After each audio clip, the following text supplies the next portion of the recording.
Morning, everybody. Welcome to today's session as part of the Cambridge Live experience about time management. My name's George Heritage. I work in the Assessment Services Department in the Madrid office for Cambridge Assessment English.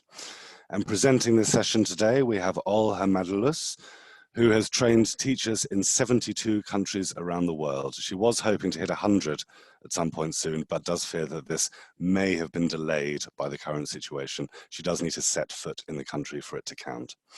Like most of you, we're working from home and relying on our Wi-Fi connection, but we are aiming to give you all the best experience we can. So please bear with us if there are any issues. Just before we start, a few suggestions to help you get the most out of today's session. We recommend using headphones to get better audio quality, and try not to have anything else running, especially things like Skype. Switch off any other programs if you can. And don't worry if the picture's a little blurry at first. That's the live streaming and it should hopefully improve. During the session, you will need to be able to use the chat box on the right-hand side of the screen. Please use the chat box if you want to type any comments during the session, but use the Q&A box for any questions specifically to our presenter. And if it's something we can answer straight away, we'll type an answer to you. We will be keeping some questions for the Q&A session at the end, so don't worry if your questions and answers straight away. We'll do our best at the end of the session. We might ask you to use the chat box or polls for activities during the session, so keep your eyes peeled. And we will be issuing you all with a certificate at the end of the session. The certificate and a link to the recording will also be sent to you after the session. So as time and time management is of the essence, let's get started. Olha, good morning. Thank you very much. Thanks, George. I'm just going to set up my screen, I hope. Oops. Don't we just love technology? Can you see that? Is that clear? Hello? George, is that clear? Yep, we can see it. I think you just put it on presentation mode, but we can see your screen. Right, all right. I can, oh, sorry.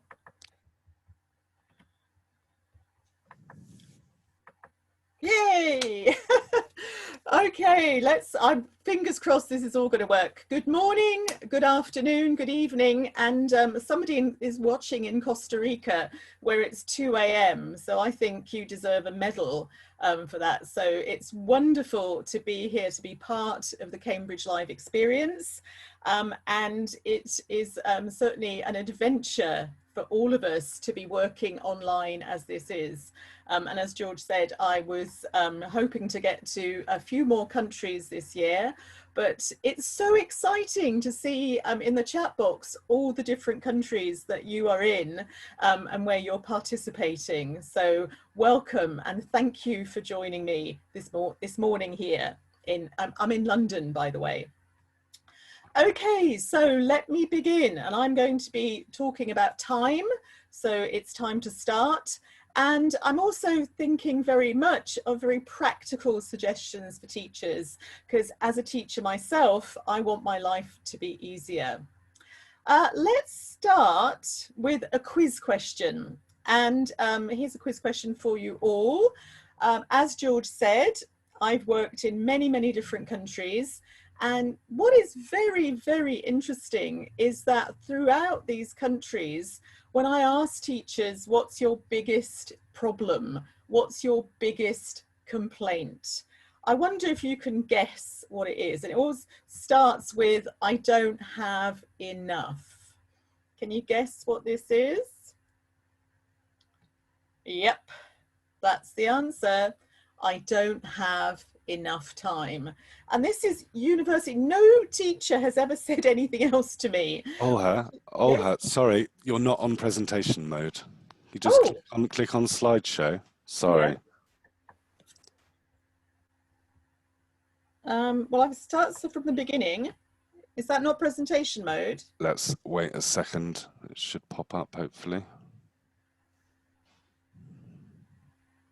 Can you see? No, it's not quite there yet. Oh dear, hold on a second. You might need to change screen. Do you have two screens running? I don't think so. Maybe share screen again and click on the PowerPoint window. Yeah. There are always a couple of technical hiccups, as I'm sure our many teachers understand. The joy of working online. That's looking better. Okay, so have a go at slideshow now.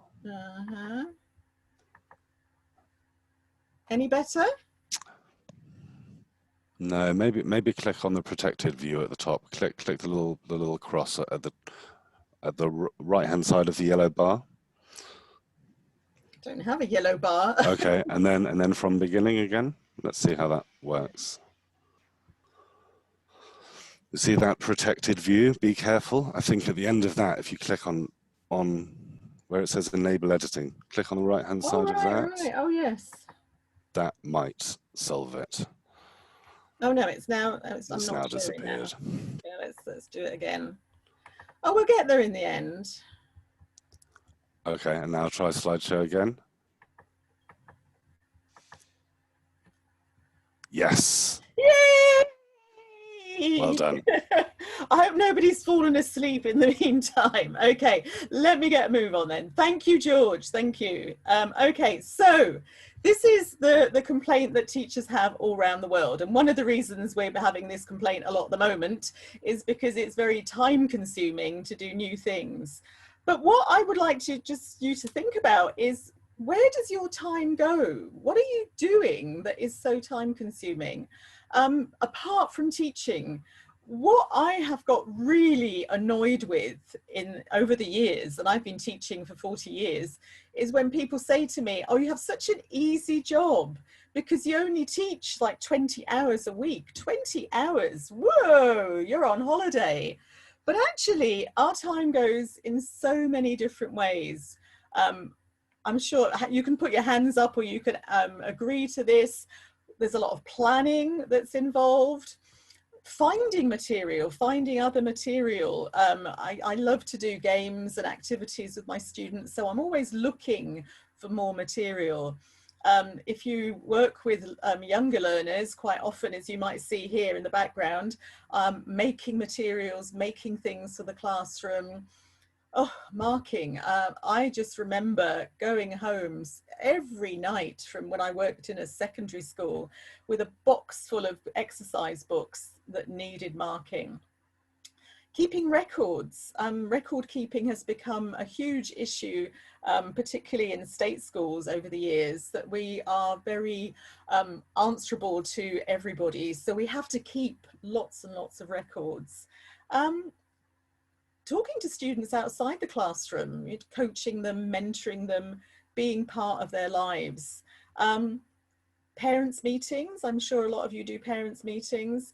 And this is last but not least, self-development. And I know that at least 2.8 thousand of you are very into self-development because you're here with me sharing this presentation. So thank you for joining in. But this really shows that we have so much to do, and not just that, but we have to put on a show a lot of the time when we're in the classroom. We have to be up there, we have to be engaged, and we use a lot of energy and focus in what we do on a day-to-day basis, whether or not it's in a live classroom or whether it's online. And sometimes it's even harder online. So what we are huge jugglers. We are juggling lots of different things that we do every day, every week, every month, every school year. But I think also we are, in many ways, helicopters.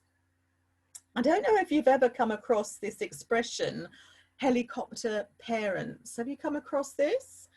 Helicopter parents is quite a new expression that we have, and it's describing parents who are watching every step of their children's education, of their children's lives all the time. They're monitoring it, they're wanting to be in control. And I'm quite concerned that many teachers have become helicopter teachers, that we are very, very concerned, which is fantastic, about what our students are doing, but we are monitoring it to a great extent. Let me give you a little example here. I used to work in Hong Kong. I was there for 7 years, and I worked at the British Council, and I was a senior teacher. So I had a team of teachers who were teaching teenagers particularly. And I remember every Monday morning I would meet the teachers, say, hello, how are you? And there was one teacher in particular, I said, did you have a good weekend? And every Monday her answer was, no, I spent the entire weekend marking. And I said to her, you're a bit crazy, or words to that effect, that's really too much that you're doing. And she said, no, they give me all these essays and I have to mark them. And she showed me them, and they were covered with symbols and comments and all sorts of things. And this woman was tired. You could see that she hadn't had enough rest. And my worry was, and I don't know if you've had this experience, that she would give them back to her students and they would have a quick look at the final grade, see, oh, B+, 12 out of 20, and put them into their bag, and that was that. And that she was putting all this effort into something that she believed was very important, but actually I felt that she was just working too hard, and she wouldn't believe me. She just said, no, I have to do this. This is part of my job. And I find this very, very interesting, because we care. We care hugely, because we wouldn't be teachers if we didn't care. But if you look at this is the Education Policy Institute in Britain came up with this statistic that teachers, this is state school teachers, work an average of 48.2 hours per week. And that an average means that lots of people are working much, much more. And my experience of working in many different countries is that I meet teachers who work in the state school sector in a particular country, and they also do private lessons because they don't feel they get enough money for everything they need. So they need to do two jobs. So people are working incredibly hard. And I don't think anyone will disagree with that. But what I've found very interesting is in the last 6 months that we have had to stop doing what we normally do, and we have had to reassess our entire life. I've had to do that, as George said. Normally I'm traveling the world working with teachers face to face, and for the last 6 months I haven't been on an aeroplane, which is quite weird for me. It's actually quite nice, but that's the thing. We don't like a lot of the things about lockdown, but I think that we can learn some lessons from lockdown. And I think we can look at changes we can make. This is a good opportunity to reassess our use of time. So let us just look at a few aspects of what's been happening in lockdown and think about how we can manage our time better. Now, one thing that many, many teachers have said to me is that they have had to discover a lot about what is available online for their learners, so that they have explored and found so much that is online that previously maybe they'd never even had to bother finding out about. My example here is the British Council. The British Council has fantastic websites for younger learners and for teenagers and adults, and all the material is there. They can do the work independently, and that is a very important thing. This word independent is going to come up again. And things like, I just went onto my smartphone and I went into the app for finding apps, and I typed in English language learning, and I found so much material. There's a wealth of material here that can be used by students. And what this material is very focused to particular needs. Exam practice, grammar practice, lots of different things that students might need. The second thing I think we've discovered, or I've certainly thought about a lot and talked to teachers about a lot, is that for a long time the balance has been to teachers doing a lot of the work, to finding things, giving things, being involved in the learning, because that's what we feel is very important.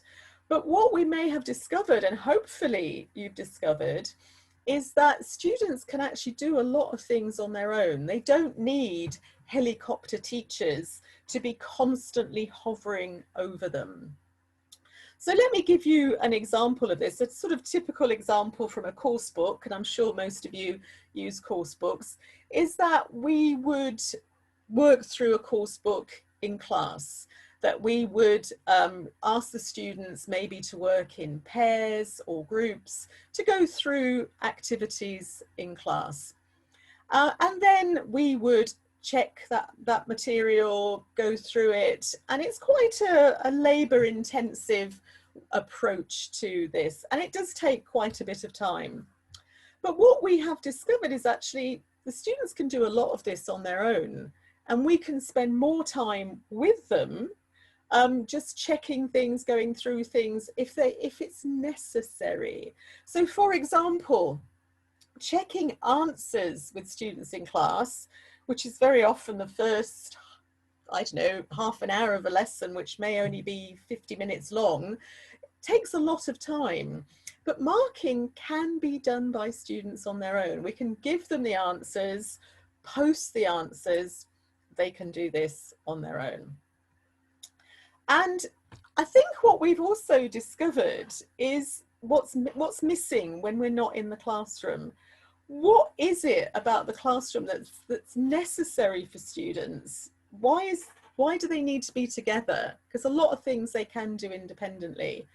And I think, you know, where people are really upset and sad because things have had to disappear, is things like speaking activities, group work, games. These are things that have been lost when we've been teaching online. But these are the things that we really value in the classroom, but these are student-centered activities. These are activities that students would be spending most of the time on. We would set them up, we would monitor them, but students are actually doing most of the work. Another thing that we've discovered, and I hope that you have thought about this and that you have been sort of mindful of your own well-being in this, is that we can't control everything. That's the thing with being a helicopter teacher. We think we can control everything. We're a fantastic teacher because everything works our way. But so much, like the technology, as I gave you a very good example of, is often beyond our control. And what we have to do is we have to relax and just let go and say, it doesn't matter. And I find it hard, and I get upset and I think, oh, this is driving me crazy, and I'm a failure as a presenter because I didn't press the right button. It doesn't matter. It really, you know, there are so many more important things we could and should be doing with our students. And the most important thing I think that came out of this for me in terms of reflecting on the situation is that we needed to step back during lockdown. A lot of the time we needed to just give students material to work on and just let them do it. But this meant we have to trust our students. And trust is an interesting thing, because many teachers say, oh, if I'm not there, you know, making sure they're working, they won't work. Well, let me share something with you. Many years ago, I also did management training, and I came across a very interesting bit of research done by I love this man's name, it's such a lovely Scottish name, Donald McGregor. And Donald McGregor in the 1960s, I know that's a long time ago, but I think the theory still holds very well, was looking at management and how people manage and what effect that has. And as teachers, we are managers. So what he discovered was there were two types of manager. Now, the ex-manager was the manager who believes that the workforce is lazy, that they're not trustworthy, and that give them any opportunity, they will not do the work, or they won't do it very well. And the Y manager, with their arms wide open, is a trusting manager, believing that the workforce will do the work, will come up with ideas, will not be lazy.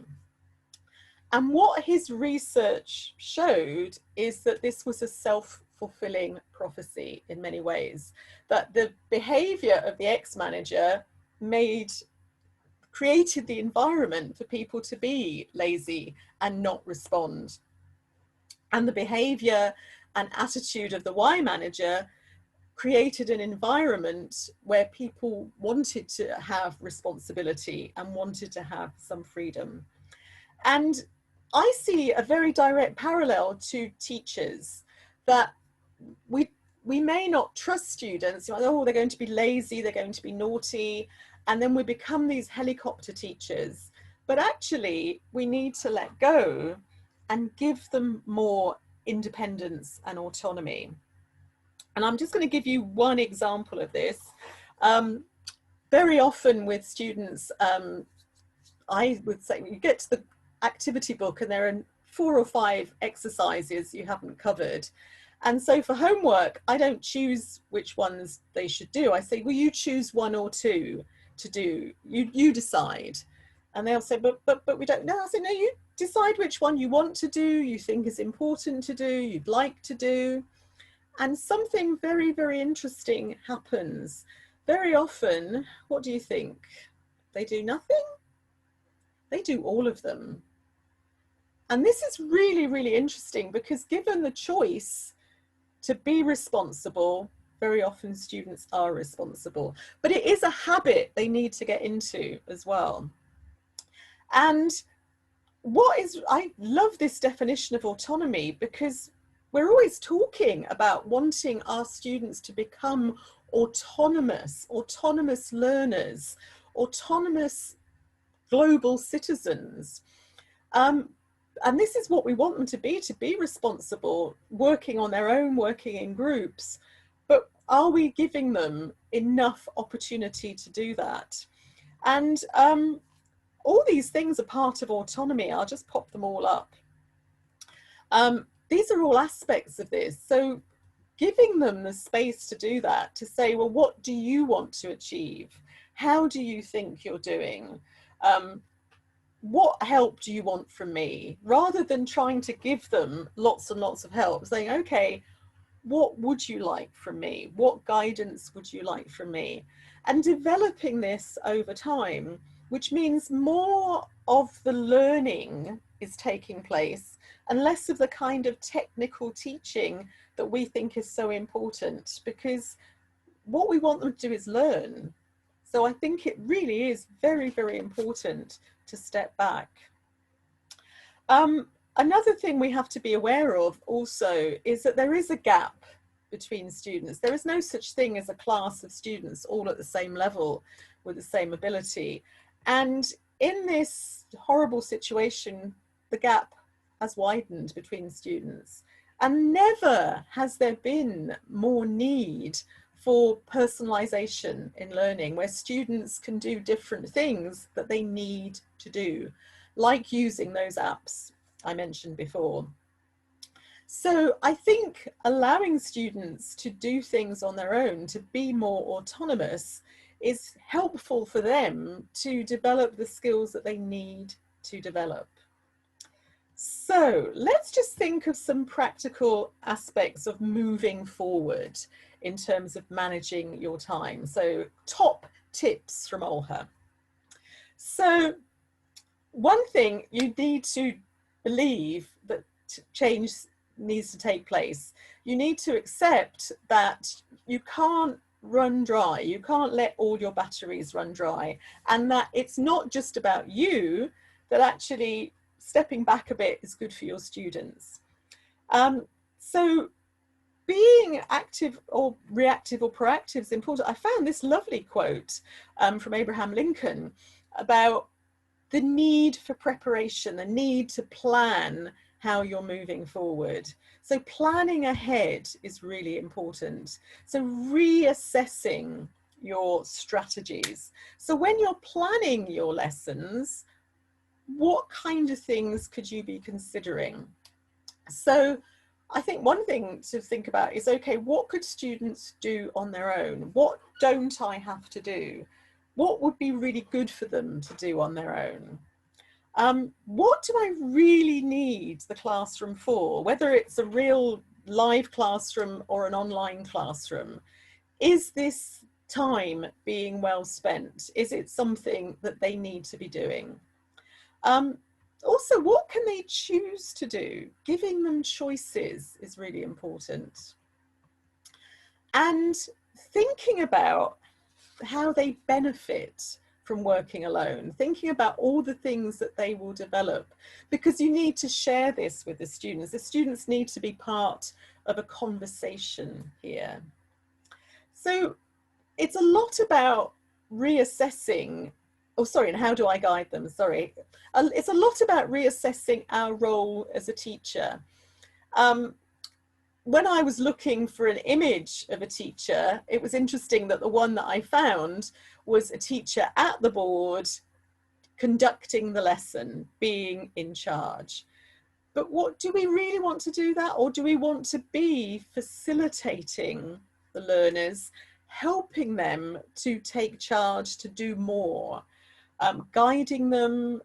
Observing is really important as well, because how do we guide them if we don't observe them? But we can't observe them if we're just at the front talking all the time, because we need to make those diagnoses. We need to know how to guide them, where to say, oh, why don't you use this app? Why don't you do this activity, or watch this film, or listen to this music? And we need to be a good model as well. We need to think for ourselves. We need to look like we're healthy and sane, for goodness sake, and that we're not obsessive, and that we trust them. So a model of trust as well. And prioritizing is really important. I've learned to do this over the years, because this is the whole part of letting go. Some things just don't need to be done. People get obsessed about marking and having marks in their book.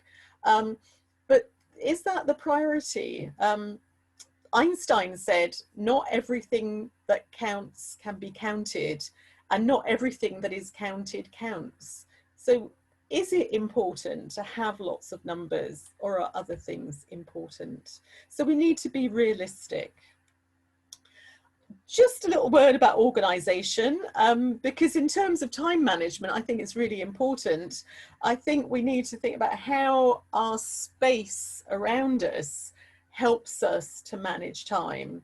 If it takes 20 minutes to find a book or a worksheet or something, this is not a good use of time. And particularly in our own space and in the classroom, I think it really helps to be organised. It helps me very much to feel calm and in control, to be organised. And finally, I think self-care. I've mentioned this already.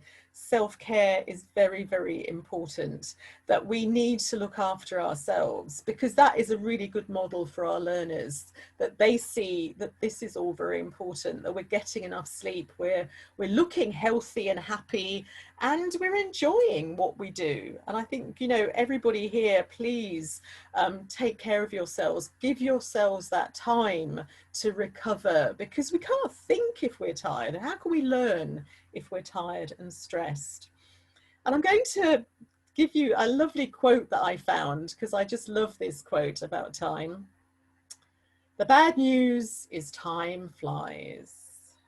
The good news is you're the pilot. Isn't that just wonderful? I really love that quote. And that's what we need, to take control of that, the time that we have. And that's a very important bit of news there. So I am going to switch on the question thing. We've got, oh, that's good timing. We've got plenty of time for questions. Oh, well, Roberto has asked about taking too much time with remote classes. And I think that's, I hopefully I was able to answer that question to some extent, that you know, giving students more to do on their own is really important. I don't think we should be delivering very long online lessons.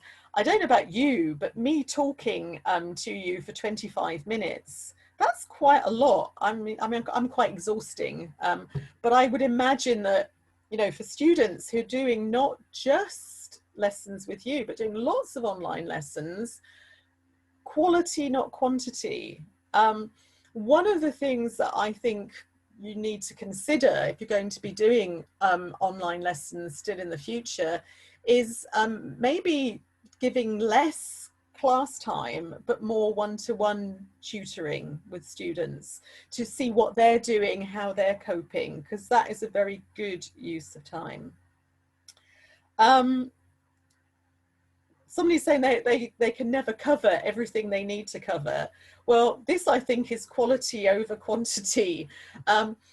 We suffer from the fact that course books and materials are so rich.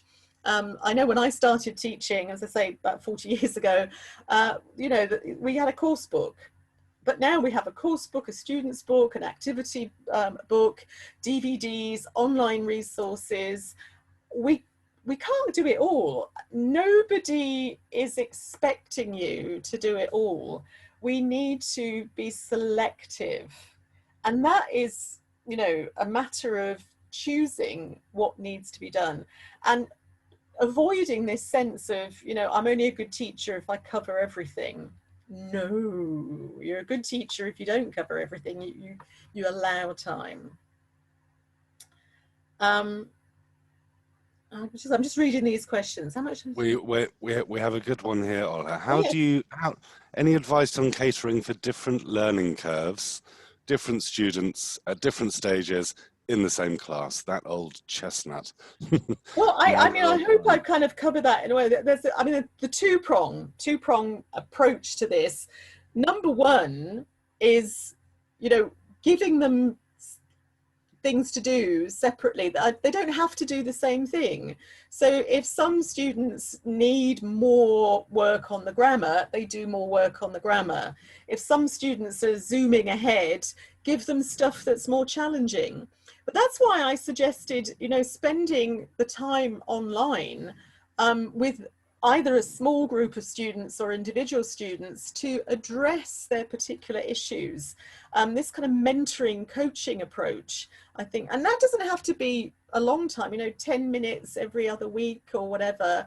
But I think that the idea that we have this, you know, that we have mixed, I don't like the word mixed ability, but mixed classes is always a challenge. But maybe teaching online can help us to think about addressing the challenge. If we give our students all the same activities, all the same homework, all the same advice, we're not catering to that, but they can do different things. Don't worry about, oh, how do I mark all this? Trust them, you know, let them find answers, let them start developing those skills. So I think that's a really important approach to this. Okay, we've got a big one from Terry Lane here. Yeah. Do you think bright, creative students suffer more or benefit more from autonomous learning with nobody guiding them? I know, I thought we'd save that one. We've got a bit of time. It could go both ways, because I think it depends on how much autonomy we give them. I mean, if they, I think this is true whether you're teaching face-to-face or online. If you are a helicopter teacher and you try and control everything, you can dampen creativity. I love doing project work with students, because I can say, well, how do you want to express this? Do you want to write a song, draw a picture, do a presentation, do drama? I think it's not the medium, it's not whether it's online or whether it's face to face. Creativity is about the teacher allowing creativity. All of us are born creative, all of us are born imaginative. It's traditional education that dampens that creativity. So we have to make sure there's space in whatever classroom environment we have to allow for that. Okay, could you just click? Go on. Could you just click on a slide, because then we have the link to download the certificate. We'll carry on with the questions. Okay, right. We've got 9 minutes, yeah, just so that our participants have the link to their certificate. Oh, there you move go. on So one slide. Also, just before the link to the certificates, this is my blog address, and I post lots of stuff on my blog about teaching primary and teaching secondary and adults. And there's just lots of activities, very practical things. And of course, it's free. So if you want to just have a look there, you can do that. And there's the slide with the link for the certificates, which I know is very important. So fire away with more questions, George. I'm on a roll. I'm on a roll. Going back to what you were just saying about more traditional education systems, we have a question from Curtis. Curtis J. Williams. Do you have any examples of strategies you've used to try and help students become more autonomous learners? I think he's teaching in Spain and says that the education system doesn't lend itself to autonomy. It's all about passing exams and obtaining certificates. Yeah, I think that it becomes a very vicious cycle, because then students don't want to be creative because they're so focused on exams. However, I think there's a great role for exams in the education system, but I think you have to balance it out with creativity. So, well, one example I've already given you is giving students choices about what homework to do, because if you have an exam class and they've got an exam preparation course book, everything within that course book will be geared to the exam. But just allowing them to choose the kind of activity they do is very important. But also, you know, just bringing in, you could just bring in something like I love using songs with exam classes, because it's really good for listening and speaking and creativity and vocabulary and grammar. So bringing in pop songs and getting them to do gap fills, getting them to listen to pop songs as part of that, but also having that focus on why is that useful for the exam, because you've got to satisfy that need, because students won't want to do it if they think it's just fun. So I think it's having that approach of kind of bringing in other stuff into exam classes that is useful. I mean, drama, giving presentations, this is all very useful for speaking, for listening, and grammar, vocabulary, all of it. But the students need to see that it fulfills both those aims, because otherwise you will just get them being resistant and saying, well, I need to pass the exam, I don't have time to play. So they need to see that school is still a place where they can be creative for a good purpose. And it's just so damn motivating to do activities like that. Excuse my language. Oh, thank you. We have a good one from Tatiana. Can flipped classroom methods and activities help us manage remote teaching and online lessons? What do you think of the flipped classroom? Well, that's pretty much what I kind of haven't mentioned it directly, but the flipped classroom is great, because if you don't know, a flipped classroom is where your homework is preparation for your lesson, not something you do after the input. So the flipped classroom is perfect for online learning, because the time you have online is very limited. So for example, I showed you that page of a course book. You don't do that online. You don't run through all those activities online. You get your students to do 1 or 2 of those activities before the lesson, and then you just go through important aspects of that, not every question, but if the students all had an issue with something or they want to share something, but also the flipped classroom could be them bringing their own ideas. So for example, you're going to do a lesson on, let's say, countables and uncountables. And invariably that's on the topic of food.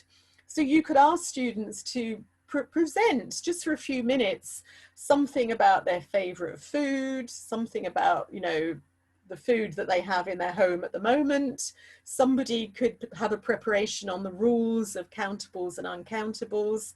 And again, you see from what I've said, this is autonomous. This is students doing the work, not you preparing to present it. You're asking your students to present it. So Titania, flipped classrooms rock. They are just a really good way to go to get more autonomy, to deal with the challenges of online work, and also to make our lives easier. So good job. Thank you, Titania.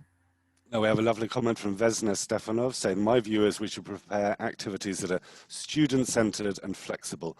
Bare bones type activities allow the students to dynamically add and create them, which helps keep the preparation time down. Yep. Do you agree with that? I think you do, Olha. I do. You can see me smiling. I'm all dancing to that comment because it's so beautiful. Well expressed. That I couldn't have said it better. Yes, George. Any more questions?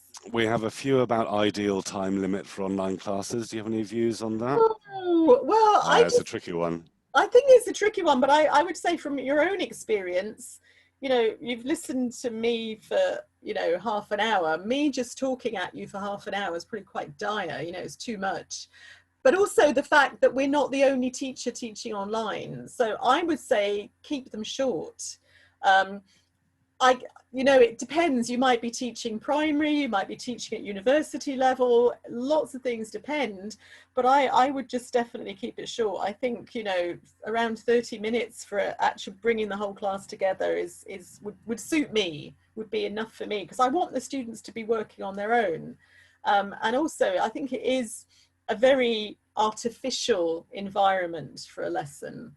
But, you know, if they work well and the students are happy, and you're doing lots of fun things and you're able to use breakout rooms, it depends on the platform as well. I mean, some platforms, there's no video.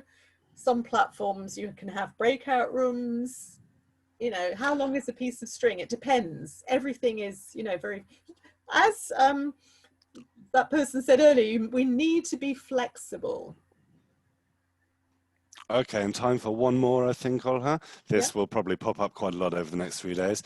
Do you have any advice on managing classrooms with students being socially distanced? So back offline, do you have any advice? Well, there's lots of stuff. We've been working at Cambridge University Press and with Assessment on producing a lot of advice on this. So if you go to the websites, you'll find lots of advice on this. I think you need to be organized. You need to set down parameters and rules. But I say there's a lot of advice there. I think it's going to be difficult. But I think you just have to be honest about this, because I know in some school situations, people have said you're not allowed to sing, you're not allowed to do any group activities. So in the same way as we have to be flexible working online, we have to be flexible going back to the classroom. But I'm sure we can share those links to those websites later with you. So I say there's a lot of stuff that's been prepared on that back to school stuff. Excellent. Well, thank you very much, Olha. We have lots of questions about the link to your website and certificates, but as we said before, you will receive an email with your certificate and a link my to blog, the recording. just one more time. There's Olha's blog again. There's only one person with my name on the whole of Google, so I'm very easy to find. Well, thank you all very much for coming. Thank you, Olha. Thank you, and George. we hope you enjoy the rest of the next 2.5 days. Thank you. Thank you.